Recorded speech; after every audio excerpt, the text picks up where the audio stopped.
Ah, so you have successfully made it back from the theater, and you have finally seen the first two episodes of The Chosen Season 3, and you've come to my video to hear my spoilery thoughts on all the nitty gritty details of these beautiful episodes of The Chosen.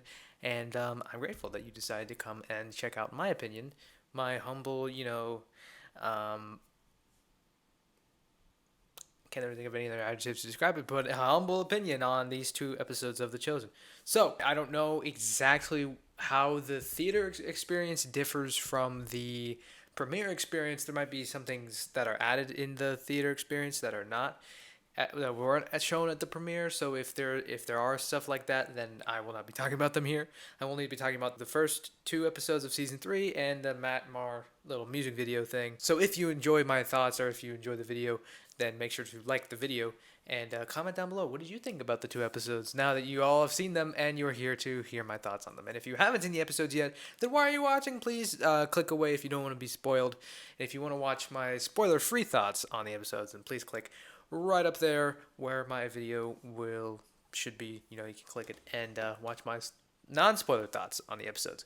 But with that out of the way, let's get into these two episodes because there's a lot to discuss, a lot to break down, a lot of things to talk about. So the the Matt Marr video, the In Between, his song that he wrote, which is based, kind of around The Chosen, has the words "I was one way, now I'm completely different." And the thing that happened in between was him. I think it's a great song. I love the song. I love the music video. I think it was very well done. It was very cool how they had the projections as well as Matt Marr walking through the set and actual locations where The Chosen was filmed. I thought that was very cool. I really enjoyed that. And I don't really have anything bad to say about that or anything else to say about that. Just I thought it was great. I loved it. I loved the music video. I thought it was a very nice touch. And so, episode 1, we open on the scene that we saw the script for those many months ago. The scene where Matthew visits his father's house to collect taxes from Alpheus. And the Roman guard is there, and Alpheus is behind on his taxes, and Matthew says that he'll give him, an extension, but then and then, some shenanigans ensue, some arguments ensue, and now Matthew has been disowned by his parents, and this is where we get the part where Alpheus says he has no son, which is what we heard earlier, in the show. Matthew talks about that. And then we cut to real time where Jesus is preaching the Sermon on the Mount, and Matthew is listening, and he talks about forgiving your brother, and it goes through a lot of intercut parts of the Sermon on the Mount, Jesus reciting parts that we see in the Bible, and it's a very cool montage of this is what I was talking about in my spoiler-free review of the editing being very well done, of just stitching together different parts of Jesus' sermon as well as having great music behind it. I think the music is really cool. This is one of those scenes where it really stood out where I was like, wow, this music is really cool. And the editing was very well done of this, just making it dynamic and fresh and interesting the way that Jesus is preaching the sermon and it's delivering the different parts and the different segments. And you're seeing each disciple react to each individual part as it's being preached, obviously specifically about them and their own reactions. He talks about not being anxious, and we see Andrew's reaction, which has more significance later as he goes to visit John the Baptist, as we'll see. And then Mother Mary asks how Jesus is doing to Matthew, and he's just crying and tearing up and getting all emotional. And then we have the intro, the cool, the classic Chosen theme song, "Walk on Water," which I remember in the theater, in the premiere, everyone was kind of, there's some people I heard singing along to it, kind of everyone cheered when the intro came on. It was cool. Again, it was very cool to experience in a theater full of 3,000 people who were all just as excited to be there as everybody else. Everyone was cheering, everyone was clapping, everyone was laughing. I'm a big believer in the experience of the theater of, watching something with a group of people. You're all have something in common. You're all here to watch whatever's being shown on the screen. And I think there's a very special feeling when you get in the movie theater and you can experience something just together with a bunch of fans. Everyone's there and they haven't seen this before. Everyone's watching this for the first time. Well, that's usually the case, except for when you go to, the actual theater, and there'll be some people who've seen it before. But, for the most part, everyone's there just experience it together, just going on the ride. We're here. We're ready to experience this beautiful piece of art that so many people have put their blood, sweat, and tears into. And just I think there's something very special about that. And it was even more special to see it at the world premiere, with all of these really cool fans and really amazing people. So that was another thing that added to the experience of it for me specifically. I don't know about you guys, but how many people were reacting in your theater. But be sure to let me know that as well down below in the comments. Well, okay, so the montage happens after the intro, but the sermon is over, and Yusuf is kind of like in shock, and he's walking by, and these people are walking by him, talking about what they thought about the sermon. Everyone's talking, and then we see Judas comes to Hadad, and they talk Hadad, and they're talking about the sermon, and Judas is deciding that he's going with the disciples. And again, every scene with Judas just it's a punch in the gut, just so heart wrenching as you watch his eagerness and just his likable, charming personality that Luke Dimian does such a great job of playing, and that the writing has let out so fully, that just his charismatic, charming personality that just really makes you kind of sad once you know where all of this is heading. And then we see the funny scene where Atticus is talking to Gaius, and Gaius is just in shock. He's not saying anything. He's speechless, and Atticus is trying to talk to him and not getting much reaction. And again, this was super fun to experience in the theater because everyone's just laughing. And the thing about these two episodes is that they're really, really funny. Like, I don't remember the rest of The Chosen. And again, it's just season 3. Everything is up a notch. Everything's just the next level of everything you love about The Chosen.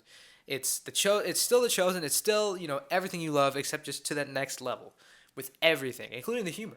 Like these episodes, The Chosen has always been funny. Like it's always been funny when necessary. Like not overtly silly, but definitely very poignant in the humor of it. It's always been funny. But here I think it was specifically just, I actually remember, maybe just because we saw it in theater of people who were all just like laughing so hard at it, but there were certain scenes here that were very funny. Like just more than I remember The Chosen ever being before. And then Jesus and Matthew are kind of talking about the Sermon on the Mount. Jesus is like taking a break after talking without water for what seems like a long time, because in the Bible it goes on for multiple chapters. So obviously he was talking for a very long time. Then Matthew's with Jesus, and then he kind of sends him away, and then Judas comes in, and Jesus is talking to Judas about Judas joining. Judas was saying that he wants to join Jesus and the disciples, and I just love how Jonathan plays these scenes where he's interacting with Judas, especially here. Because it's just this subtle subtext of Jesus knows where this is all heading with Judas. He knows that he is the one who will betray him. So just whenever he's talking to Judas, there's always this underlying sense of knowing where Judas is going to eventually, what he's going to do. So I just love Jonathan's acting in these scenes. And Judas is just talking about how he thinks he's going to change the world. And he says he's going to praise God every day. And Jesus asked him to follow him, and then all the disciples gather around, and everyone claps for Jesus. And he says that Judas is now going to be joining the group, and he prays with everyone and blesses them, and then this is where everyone will depart and split up on their own little adventures. But first, we have Tamar, Elizabeth, Tamar, Mary, and Rama. I kind of just, the actors are so good at playing their roles that they're kind of like, I use the actors' names and the characters' names interchangeably a lot of the time, just because they're so good at disappearing into their roles, and they bring a lot of themselves into their roles, so they're kind of just synonymous, and so I use their names interchangeably. So please forgive me if you get confused on who I'm talking about. But Tamar, Mary, and Rama talk to this woman Joanna, who I believe is in the Bible, or she's mentioned in the Bible. And she's like this finance. She's this other helping force, as you can see already here in the show. And this is not this is someone who was not shown in the trailers whatsoever, but is a very cool character. I like the character of Joanna. I think she was a nice addition, and she gives them this very expensive piece of cloth, and the ladies are all pretty, or Tamara specifically, I think is very impressed by this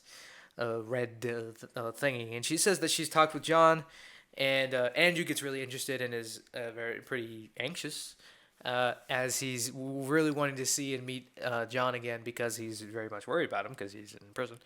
Joanna says she was really impacted by the sermon. She tells Jesus this, and John wants Jesus to come and visit Herod's court, and like he really wants Jesus to just give an impactful speech and just put these guys in their place. But Andrew really wants to go to see John, and Simon's kind of worried about him. But then he agrees to let him go. And Thomas talks to Rama, and there's this nice little scene. They're a bit awkward. There's a few scenes in this where it's kind of awkward. Which again is real life. It's real, so it's a perfect portrayal. How actual conversations would go.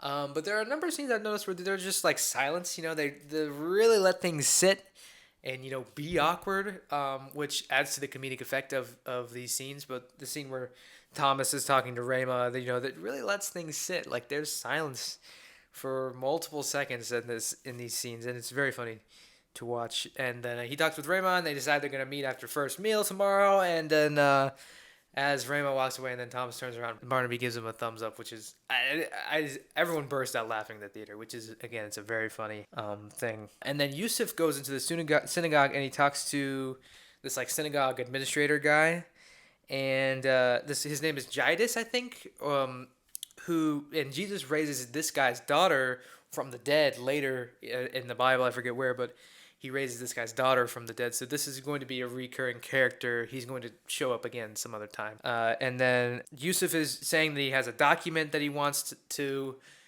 send out, but he doesn't know. And then the Jairus, I think is his name, says he can put it in the cellar, as he calls it, which is like a safe space where no one will see it, and it can it says for documents to cool down. So Yusuf says he wants to put it in there. And then the next scene is one of my favorite scenes of these two episodes. Simon and Eden get home, and they start kissing, and they're having a bit of a moment. And then Nathaniel bursts in, and just Shahar plays Simon so well. Like, I think Shahar is very good at playing Simon. Like, he's very... he's just... Because Shahar in real life, is a pretty shy person. He's pretty... he kind of keeps to himself a lot. He's not on social media that often. He wasn't even at the premiere, the world premiere, which, again, well, granted, he lives in another country, so that's probably part of the reason. But if he really wanted to, he probably could have made it. But he just, he kind of keeps to himself, and he just has his film camera, like 35 millimeter film camera, and he plays guitar, and he sells his prints online. Like I'm very impressed by Shahar. I think he's a very talented person, and I respect the fact that he's so secluded a lot of the time, and he's on social media sometimes, but just not very much at all. But he plays the character of Simon extremely well. He is very good at being Simon, like there's no other way to describe it. He's very good at playing that character. So when Nathaniel comes in and is asking for hospitality, that's a very funny interaction. And Jahar is a very great actor who can play that type of role, and he just nails it. He has great comedic timing. His attitude, his personality, his line of thinking is so funny and great to watch. I just love Shahar. In general, Simon's probably one of my favorite characters, besides Jesus, of course. But Simon's probably my favorite character just because Shahar plays him so well, and he's just such a funny character. And this scene is a very funny interaction where Nathaniel wants to say, and then Simon Z comes in after him, and that was just a great scene. I love that scene. And then James and John are walking home, Big James and John are walking home, and then Thomas joins them. So we're kind of like collecting our groups here. We have Simon, Eden, Simon the Zealot, or ex-Zealot, I guess. We have Simon Z, Simon, Peter, and Eden and Nathaniel are together, and now we have Thomas, John, and Big James. And then we have Rama, Tamar, and Mary. They have this home that I think it's Mary who arranged for them, and it's pretty tiny. And Matthew's outside, and he says he has nowhere to go. Obviously, kind of hoping that Mary will just say, "Well, you can come stay with us," but she doesn't quite do that, and Matthew is left to camp elsewhere. Then the ladies all talk about Joanna, and they're kind of just discussing a lot of things there in that scene. And, it's a pretty amusing, funny scene. Obviously, an insight into girl talk, like the the girls all hanging out talking about things that girls talk about. So just a very, just the characters of the Chosen are all very relatable to many different groups of people. Each character is, meant to appeal to a certain audience. And I think they're all done just so well. And it's very easy to connect with all of the characters because they just feel real. Like you can look at, I think everyone could pick out a character in the show and say that's like me. Like I connect with that character. They're totally like I act like that. I do those things all the time. So I just think it's very well done the way that The Chosen is written to have these characters that are meant to represent, you know, parts of everybody. So everybody can have someone to connect to. So I think that's very cool. And then Andrew comes to John the Baptist, and he's super worried about John. And John, they tell John about the sermon. John the Baptist asks about the Sermon on the Mount, and they're talking about that. And he's Andrew's like, how can we get you out of here? We want to get you out. And John says, the only way you can help me is by not being anxious. Do what Jesus says. Go home, get rest.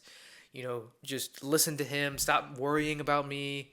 There's not really much else you can do for me. So Andrew says that in the sermon, Jesus specifically talked about don't be anxious. And that's kind of a theme for Andrew's plot line in this episode is just not to be anxious and to seek the kingdom of God. And then we cut to Judas, who has this plant that we've seen in set photos, and everyone's kind of freaking out about, what's this plant that Judas has? Why does he have this plant? And then he goes and he talks to this woman that he was with. But I think some people were thinking when they were filming it that this is going to be like his girlfriend or his wife or something. But it turns out it's actually his sister, and he's talking to her about he's going to go with Jesus. He thinks that he's the Messiah. He thinks that he's going to change the world, and she is worried about she mentions her concerns for the family line, the family name. She thinks it's going to die out, or is going to die out if Judas dies, because he's off with Jesus, then their family line will just end. Their name will be broken. And she's worried about that, but Judas is ready to accept the risk and to go and follow Jesus. And the plant that he has is like their mom's favorite plant, I believe.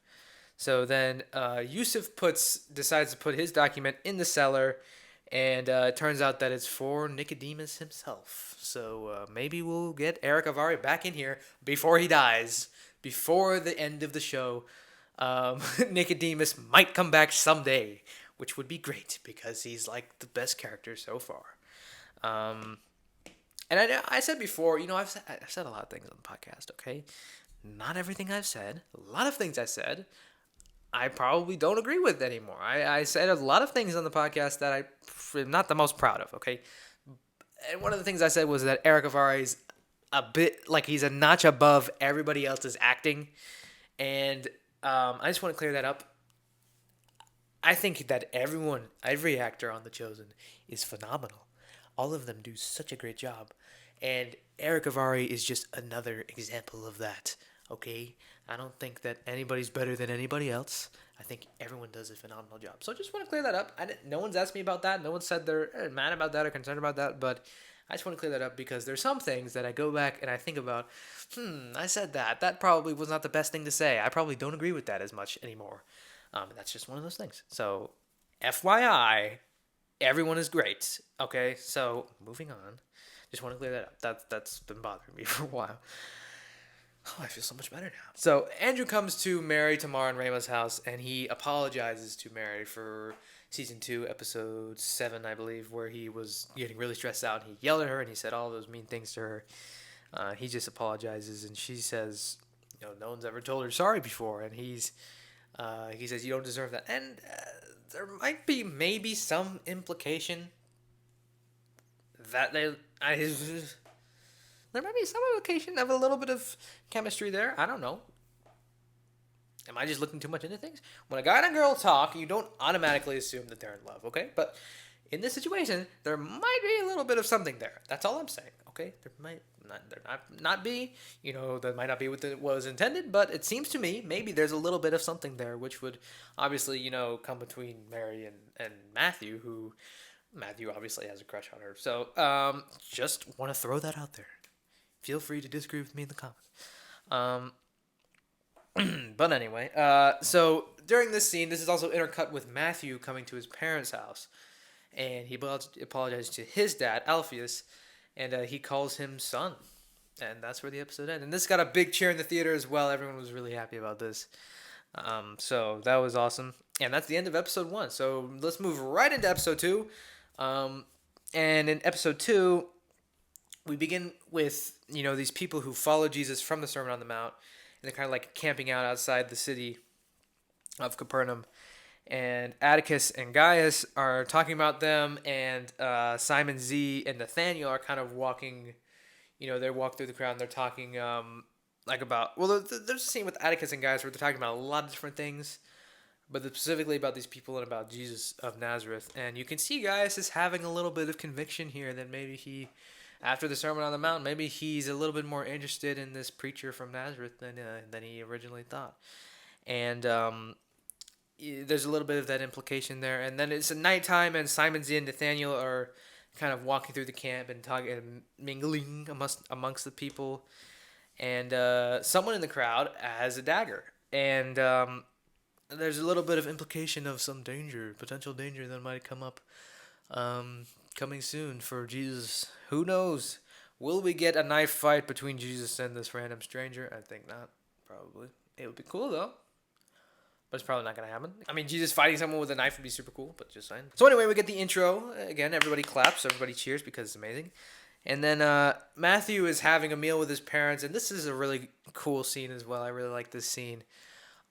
He apologizes to them, and they apologize to him. There's a lot of apologizing back and forth, but now they're making amends, and I'm glad that this, because there's two things that this means. There's a lot of plot lines, or specifically this one. This is the one that I thought of. This plot line of conflict between Matthew and his parents has now been resolved, right? So that's a good thing. We have one less thing to worry about, one less line of drama, and Andrew and Mary, they resolve things too. So these two plot lines these two subplots have had a little bit of, now they're concluded, right? So now there's no more conflict in these two small areas. But you know what that means? That means we're going to have more conflict coming very soon. So just saying, that's a good thing and a bad thing. It's a good thing because, yay, now we don't have this plot line of conflict to worry about, but it's a bad thing because then it means, that means something else is coming that is going to be pretty heart-wrenching. So just keep that in mind. I was noticing that as I was watching the episodes. There's a lot of funny interactions here, where his dad has to apologize to Matthew, and she's like, "Say it." Say that you forgive him, and he, forgives him, and they hug it out, and it's just a very nice scene in general. I love this scene. It's just nice and sweet. It's just very well done and very well acted. The actor of Paris and his mom and his dad are all three just doing a great job here in this scene. I just really love it. It's very sweet, very touching. And then we have Atticus and Gaius come to Quintus, and Quintus is talking to Octavius, who I believe is Caesar Augustus, which is funny just how they threw that little reference in there. That was pretty cool. I liked that. And then Gaius tells Quintus about the sermon, or about Jesus, and they're just talking about how no one knows where Jesus is, and then there's these people outside the city who are just kind of camping out there because of Jesus, and Quintus wants to make them pay. So they reach all the city lines to kind of try to make them leave, without being, or I guess it's being pretty harsh, but yeah. And then we have John, James, and Thomas, who are in their parents' house, and Zebedee has made some kind of oil, he's really proud of it. He's like, olive oil, I made it and love it. And then everyone's tasting it, and everyone thinks it's great, and Thomas says that he plans to marry Rama. He tells Zebedee that he's going to marry Rama, and then everyone, and then John and Zebedee and the mom and James. This is a very funny scene as well. I love this scene. It's just one of those an example of The Chosen being very funny. This is a very funny scene. It's not silly. It's not goofy. It's not like your average blockbuster humor where just everyone's a comedian just giving these one-liners and there's just punchlines and stuff. It's just a funny interaction because it feels like this is how real people would talk. And it's just a funny interaction. Because even John says, I would marry you. That's a funny line. That's because it was just a very funny interaction. Just very, very fun. And I loved it. And then, and speaking of funny scenes, right after that is a very funny scene where Edith is making dough and Simon comes up and Simon Z and Nathaniel making all this noise in the other room, and Simon, Simon says, if they want Aiden's food, then they're going to keep quiet, and it's just a funny scene. All these actors have very great comedic timing. You know, just kind of the pause after Simon says if they want food, then they'll be quiet, and Nathaniel says, "Okay, we'll be quiet. We'll quiet down." And, you know, of course, everyone was laughing in the theater. It's just very fun. Then Gaius kind of comes into the camp of these people who are camping out, you know, just having a good time. And he has this little interaction with one of the townspeople who he's drinking wine out in public, which they're not supposed to do. You're supposed to do that in your house. And the guy says, "This is my house because I'm waiting for Jesus." And Lucius wants to, bring the hammer down, and Gaius, defends him and says, "Nah." And then he's like, I'm going to go somewhere else. So then he leaves and goes away to another place. So obviously showing his disinterest for, coming down hard on these people who are looking for Jesus. And just showing more of how Gaius is maybe not as bad as we once thought. And then we have this next scene where Simon Z is drawing water, and there's these mysterious figures all around him, and he knows that he's being followed, so then he starts running, and Ala Safi is the actor who plays Simon Z. He does some pretty cool parkour skills, shows that he is a stuntman. That's like his profession as a stunt actor. So the fact that he is an actual actor who can now just show off his ability to do all these cool stunts, it's very cool. And he kind of just does he does a little parkour, and he makes it up to the top of this structure. And up there waiting for him is Atticus. And the point of the scene was basically just for Atticus to say that Simon Z, since he left the Zealots, now they're going to be hunting him, and just kind of establishing this threat of now Simon Z is being hunted by the Zealots. And then Eden and Simon are both, sitting by the fire. And Simon says that he wants to start a family. He wants to have kids. And if you've seen the trailer and you've paid attention closely, and you've been kind of following the community, then you know where this goes down the line. So a little bit sad, but that's kind of the introduction of this storyline with Simon and Eden. And then Mary, Rama, and Tamar, they are getting on the subject of Rama and Thomas. And they're talking a lot about how she's in love with Thomas, and they're just talking, more girl talk, which is always very fun to see in The Chosen, because it feels very real. I don't know what girls talk about when they're by themselves, because I'm not one, but I assume that this is what it would be like, so that's cool. And then Jesus calls all 12 disciples together, and he meets with them, and he has a big announcement to make, that he is sending them out 2 by 2. And he says he's going to go home to Nazareth, which is what next episode is going to deal with. Jesus, having a little bit of a side tangent. He's going to go off by himself. He's going to meet up with Mother Mary again. And we're going to meet Lazarus there. And just kind of reminiscing. And they're going to visit Joseph's tomb. So I think it's going to be a special episode. So I'm excited for episode 3 coming in like 2 weeks. But for now, Simon mentions the soon again, which is a funny... Now I guess it's kind of a running gag. There's another funny line where Jesus says if he wanted preachers and actual, people who were good at speaking, then he wouldn't have chosen them. Another funny interaction where Judas says, "You want us to preach what you preach, but I've only heard the one sermon." And Nathaniel says, "You heard the best one." And Jesus is like, again, just super, just funny interactions. It makes sense with the characters and their personalities as has been established. But it's just funny. It's funny. It's just smart. It's clever. It's very cool. And Jesus kind of establishes the threat of they might die. Like they may not survive this journey of preaching because they are going to be rejected and reviled. And he tells them things will get worse down the line, obviously referring to after he's dead and resurrected. And he says soon they might know what it means to give up their life for Jesus. And he tells them they won't bring food, they won't bring an extra change of clothes, and he wants them to know, just to show them that they need to completely rely on God. And then they select Judas to handle kind of their money and their finances, which is what he does in the Bible. That's right, biblical accuracy. The disciples that he chooses to go together are Simon and Judas. He chooses Andrew and Philip to go together. He chooses Nathaniel and Thaddeus to go together. He chooses John and Thomas to go together. Big James, Little James, Matthew, and Simon the Zealot. And then there's this little thing where Simon Zell doesn't know that Matthew used to be a tax collector, and they kind of have to break the news to them. And he tells them they have a day to get ready before they go out. 2x2, baby. Obviously, the main kind of plot of the scene is going to be. And then Thomas asks Jesus about what he thinks about him marrying Rama, and Jesus points out that he sent him to the, I think it was the southwest regions where Rama's father lives. So Jesus already knew.